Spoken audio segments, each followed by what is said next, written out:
Bonjour ma communauté, bonjour ma famille, quel plaisir de vous avoir nombreux autour de notre repas christocentrique, une dévotion quotidienne de notre vraie identité avec Christ. Christ Kosiadé est mon nom, je suis votre serviteur. Quel plaisir de vous avoir à ce premier jour du mois de mai. Et nous souhaitons une très bonne fête à tous les travailleurs du monde entier. Que Dieu vous bénisse, que la main de Dieu soit sur vous. Allons-y à la prière. Abba Père, nous te disons merci. Nous sommes reconnaissants pour tout ce que tu ne cesses de faire dans nos vies. Papa, merci parce que tu es digne d'être loué. Tu es digne d'être glorifié. Papa, tu as dit d'entrer de ta parole dans la lumière. Papa, illumine-nous par ta parole ce matin au nom précieux de Jésus. Papa, remplis-nous, fasse grandir notre esprit au nom précieux de Jésus. Père, nous te disons merci. Nous glorifions ton nom, nous sanctifions ton nom. Papa, nous magnifions ton nom parce que tu es digne d'être loué, tu es digne d'être glorifié. Oh, éternel des âmes, quel plaisir de savoir, Papa, que nous sommes réconciliés éternellement avec toi. Quel plaisir de savoir que nous avons un héritage éternel avec toi. Papa, fasse-nous grandir dans cette connaissance de tout ce que nous avons en Christ maintenant et pour toujours. Les yeux de nos entendements soient éclairés afin de reconnaître, Papa, tout ce que nous avons en Christ et qui sont en nous. Père, nous te disons merci, indépendamment de ce que nous pensons, indépendamment de nos ressentis. Père, merci parce que tu as fait et tu le fais toujours pour la gloire de ton Seigneur. Au nom précieux de Jésus, nous avons prié, nous avons reçu. Amen. Quel plaisir de vous avoir toujours nombreux. Et vous savez ce qu'il faut faire, comme vous avez pour habitude de le faire. Partagez la vidéo autour de vous et faites connaître nos pages à tout le monde. Et pourquoi pas, abonnez-vous et ne ratez aucune vidéo que nous faisons. Et prenez vos stylos, tout ce dont vous avez besoin pour prendre note à ce thème pour ce matin. Alléluia.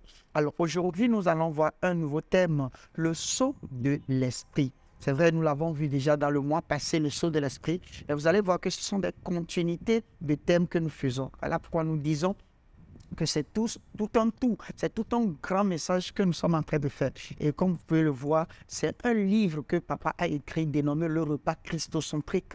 Plus de 1000 quelque chose pages. Et donc, nous l'avons traduit en français et que nous sommes en train de vous le présenter. Et par après, nous allons tout faire pour l'éditer et vous pouvez avoir des copies. Alléluia. Et donc, pour ceux qui sont intéressés déjà, envoyez-nous des messages et nous allons voir quand même le nombre de personnes qui sont déjà intéressées par rapport à ce livre et nous allons réfléchir de comment vous servir avant même la fin de l'année. Vous allez la voir. Alléluia. Le sceau de l'esprit. Éphésiens 1, verset 13. En lui, vous aussi, après avoir entendu la parole de la vérité, l'évangile de votre salut, en lui vous avez cru et vous avez été scellés du Saint-Esprit qui avait été promis. Le croyant est scellé du Saint-Esprit. Il a été promis comme fruit de la rédemption. Le sceau est pour une identification où Dieu est identifié à jamais avec vous. Alléluia. Scellé comme une garantie avec le Saint-Esprit. Ainsi, dans Jean 14, Jésus dit que le Saint-Esprit habitera en nous pour toujours. Donc, le fait que le Saint-Esprit habite en nous pour toujours, c'est ça le sceau de l'Esprit. C'est la marque que Dieu a mis en nous pour toujours. La preuve que nous sommes sauvés, c'est que le Saint-Esprit habite en nous pour toujours. Alléluia. Alors, Éphésiens 1, verset 14, lequel est un gage de notre héritage pour la rédemption de ce que Dieu s'est acquis à la louange de sa gloire. Alléluia. Romains 8, verset 9. Pour vous, vous ne vivez pas selon la chair, mais selon l'esprit. Si Dieu, du moins, l'esprit de Dieu habite en vous, si quelqu'un n'a pas l'esprit de Christ, il ne lui appartient pas. Verset 10. Et si Christ est en vous, le corps, il est vrai, est mort à cause du péché, mais l'esprit est vie à cause de la justice. Verset 11. Et si l'esprit de celui qui a ressuscité Jésus d'entre les morts habite en vous, celui qui a ressuscité Christ d'entre les morts rendra aussi la vie à vos corps mortels par son esprit qui habite en vous. Alléluia. On ne peut pas dire qu'un homme est racheté s'il n'a pas le Saint-Esprit en lui. Alors vous voyez des gens qui disent qui sont nés de nouveau, mais quand vous leur posez la question, et si vous avez le Saint-Esprit en vous, ils vont dire non. Ou soit même déjà dans une église où vous allez, où on prie en disant que nous invitons le Saint-Esprit à venir parmi nous. Et vous voyez que naturellement, ça veut dire que la compréhension du fait que l'homme est né de nouveau n'est pas claire dans cette église. Parce que si c'est clair que le fait que je suis né de nouveau, c'est que l'Esprit de Dieu habite en moi, je ne peux pas maintenant, à partir d'une prière, demander, inviter maintenant l'Esprit de venir en moi. Alléluia. Ou bien de venir parmi nous. Non, puisqu'il est déjà en vous. Alléluia. Donc, vous voyez que déjà même les communications, les prières, les chansons dans les églises montrent la connaissance ou bien le niveau de compréhension de la rédemption de cette église. Et ce niveau de compréhension est très important. Pourquoi? Parce que, comme nous avons l'habitude de le dire, nous avons toujours dit ça ici, le christianisme, c'est la connaissance. Je répète, le christianisme, c'est la connaissance. Alléluia. C'est le résultat d'être racheté. Donc, le fait que l'Esprit en nous, c'est le résultat d'être racheté. Le résultat d'être racheté, c'est que l'Esprit de Dieu habite à vous, qui est le sceau, c'est-à-dire la marque sur tout croyant. Tout comme la rédemption est une fonction de l'œuvre de Christ, le Saint-Esprit est donné comme don du Christ. Alléluia. Le croyant n'a pas à travailler ou bien à œuvrer pour recevoir le Saint-Esprit. Nous n'avons pas à gêner, nous n'avons pas à être saints, vous n'avez rien à faire, vous avez seulement à confesser Christ. Et l'Esprit de Dieu est en vous automatiquement. Le jour où vous confessez Christ, l'Esprit de Dieu habite en vous éternellement. Alléluia. Vous n'avez pas à gêner, non. Et généralement, les gens ont l'habitude de dire non. Ce qui s'est passé dans la Bible, c'est que Jésus a dit aux disciples de rester dans la chambre haute qui recevront le Saint-Esprit. Oui, vous allez voir que ce n'est pas quand ils sont restés dans la chambre haute que le Saint-Esprit est survenu sur eux, comme ça a été écrit. Le fait qu'ils ont écrit le Saint-Esprit est survenu sur eux, c'est la manifestation de ce Saint-Esprit qu'ils ont déjà, comme c'est la première fois que cela s'est manifesté. Parce que Dieu ne pouvait pas être là et voir déjà la manifestation. Non, donc il fallait que Jésus parte et pour que la manifestation soit visible sur les apôtres. Et donc, comment l'appelle-t-on, ce message était spécifique aux disciples de rester dans la chambre haute et pour recevoir le Saint-Esprit. Nous voyons aujourd'hui des églises où quand vous naissez de nouveau, on va maintenant vous dire de rester dans la chambre haute en priant, en gênant pour que le Saint-Esprit puisse arriver sur vous. C'est un faux enseignement.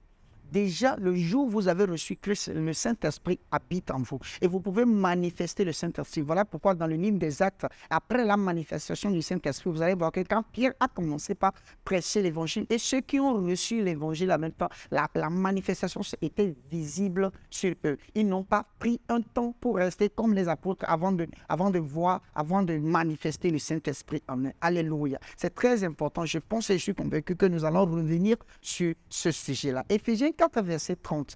N'attristez pas le Saint-Esprit de Dieu par lequel vous avez été scellés pour le jour de la rédemption. Le mot sceau a été traduit du mot grec sphragizo. Cela signifie mettre une marque permanente de propriété sur quelque chose ou quelqu'un. Alléluia. Sphragizo. Alors, donc, c'est mettre une marque permanente sur quelque chose. Alléluia. Donc, ça veut dire que Dieu a mis une marque permanente. Et cette marque permanente qui est mise sur tout croyant, c'est l'habitation du Saint-Esprit. Alléluia. Le mot rédemption signifie récupérer quelque chose que vous avez payé. L'habitation de l'Esprit est une preuve que ce corps a été payé par le sang de Jésus. Je répète, le mot rédemption signifie récupérer quelque chose que vous avez payé. Donc, rédemption veut dire récupérer quelque chose que vous avez été payé. L'habitation de l'Esprit est une preuve que ce corps a été payé par le sang de Jésus. Donc, notre corps, ce corps que nous avons aujourd'hui en tant que croyants, ce corps a été payé par le Saint-Esprit. Voilà pourquoi Paul va nous dire que ne savez-vous pas que votre corps est le temple du Saint-Esprit. Donc, ça veut dire que ce corps a été payé par le Saint-Esprit. Ce corps devient l'habitation permanente du Saint-Esprit éternellement. Quel plaisir de le savoir. Donc, ce corps qui a été, qui maintenant reçoit, ou bien qui a le Saint-Esprit, ce Saint-Esprit dans ce corps est le sceau que Dieu a mis sur nous à la rédemption. Romains 8, verset 11. Et si l'Esprit de celui qui a ressuscité Jésus d'entre les morts habite en vous, celui qui a ressuscité Christ d'entre les morts rendra aussi la vie à vos corps mortels par son esprit qui habite en vous. Alléluia. Donc, il dit que Romain, comment l'appelle-t-on? Paul est en train de nous dire ici que quoi? Le Dieu qui a ressuscité Christ dans les morts, parmi les morts, c'est le même esprit qui est en nous, c'est lui qui va ressusciter notre corps, ce corps mortel-là. Donc, ça va nous redonner cette vie-là. Alléluia. 2 Corinthiens 5, verset 5. Et celui qui nous a formés pour cela, c'est Dieu qui nous a donné les arrêts de l'esprit. Alléluia. 2 Corinthiens 1, verset 21.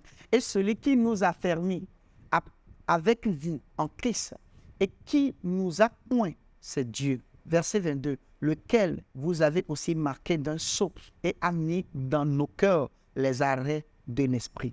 Alléluia. Nous allons confesser ceci avec nous.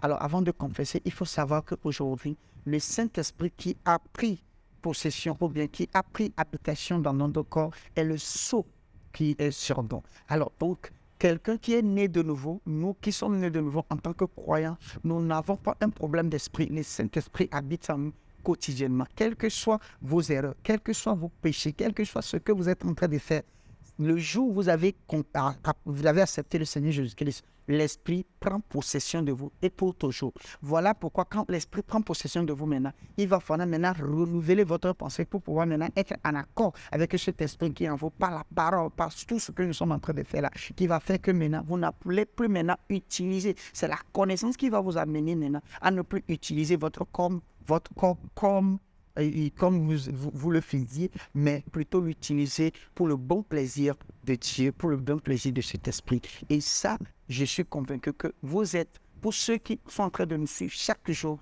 vous êtes en train d'arriver étape par étape à ce niveau-là. Donc le christianisme, ce n'est pas le changement de comportement. Non, le christianisme, c'est quoi? C'est d'abord accepter ce que Christ a fait. Et l'Esprit de Dieu habitant en vous maintenant, va vous aider maintenant à changer. Et c'est maintenant, après avoir reçu cela, que le changement vous, alléluia, le comportement, les caractères, les habitudes changent avec quoi? La connaissance de la parole de Dieu. Et pourquoi c'est très important d'avoir l'Esprit? Parce que sans le Saint-Esprit, tout ce que nous sommes en train de dire là va être comme une folie pour vous. Vous n'allez pas pouvoir comprendre. Mais quand vous avez l'Esprit de Dieu en vous, pour ceux qui me suivent, pour ceux qui ont commencé par nous suivre, même pour la première fois, vous ne nous connaissez pas, mais vous êtes tombés peut-être sur cette vidéo, vous allez voir que tout ce que nous disons ici, si réellement vous êtes réellement né de nouveau, vous allez avoir un témoignage intérieur que tout ce que nous sommes en train de dire ici est fait. C'est ça. Donc, l'Esprit même témoigne de la vérité, de la véracité des messages. Voilà pourquoi vous allez arriver quelque part, ou bien un pasteur peut prêcher, vous allez douter de ce qu'il dit. Ça me dit qu'une fois, il y a un problème avec ce message. Alléluia. Donc, sans l'Esprit de Dieu, nous ne pourrons pas comprendre la parole de Dieu. Alléluia. Répétez avec moi. J'ai été scellé du Saint-Esprit, de la promesse, parce que je suis racheté. Le Saint-Esprit habite en moi et pour toujours. Alléluia. Alors, répétez encore une fois. J'ai été scellé du Saint-Esprit, de la promesse, parce que je suis racheté. Le Saint-Esprit habite en moi maintenant et pour toujours. Quel plaisir de le savoir. Oh, quel plaisir. Ça, c'est quelque chose à crier. Quel plaisir de savoir que l'Esprit de Dieu a vit en nous pour toujours. Abba Père, nous te disons merci pour le sceau, ce sceau que nous connaissons aujourd'hui par l'Esprit de Dieu qui habite en nous. Papa, nous te disons merci, nous glorifions ton nom, Papa, que cette vérité grandisse en nous. Papa, merci parce que cet Esprit, maintenant, nous conduise dans toutes choses, dans des bonnes choses, Papa. Nous corrige, nous amène à changer nos comportements, à changer nos caractères anciens en écoutant l'Évangile. Papa, crée cette somme de te connaître plus au nom précieux de Jésus. Père, nous te disons merci, indépendamment de ce que nous pensons, indépendamment de ce que nous ressentons, au nom précieux de Jésus. Nous avons prié, nous avons reçu. Amen. Quel plaisir de vous avoir nombreux jusqu'à la fin de ce repas. C'est toujours un plaisir de vous servir. Et pour ceux qui ne l'ont pas fait, partagez le message toujours autour de vous. Et pour ceux qui veulent vous poser des questions, mais ceux qui veulent rejoindre la communauté, n'hésitez pas à nous envoyer un message sur notre numéro qui s'affiche ou sur notre mail et nous serons très ravis de vous joindre. Quel plaisir de vous savoir toujours là. Alors, tout en espérant vous voir demain à la même heure sur la même plateforme. N'oubliez pas, je suis Christ, aussi agré votre serviteur. Je vous dis, le royaume des cieux est en puissance. Amen, amen, amen. Passez une très bonne journée, bonne et heureuse fête des travailleurs, encore une fois. Je vous aime, je vous respecte. Que Dieu vous bénisse. Amen. Hello, I hope you have been blessed by that wonderful message. The Bible says, man shall not live by bread alone, but by every word of God. For you to grow spiritually, you need to hear, study, and meditate on the Word. You need to not only hear, but to also read and see. And that is why you need the Christocentric meal. To order this life-changing book and other titles, DVDs, and CDs by Dr. Abel Damina, call the number or email the address on the screen. This is a book that reveals to you who you are in Christ, what you have in Christ, and what Christ can do through you. This book interprets and breaks down the Word into daily meals, making it easier for you to understand and study, build up and strengthen your inner man, all the while growing your relationship with God and your confidence as a believer.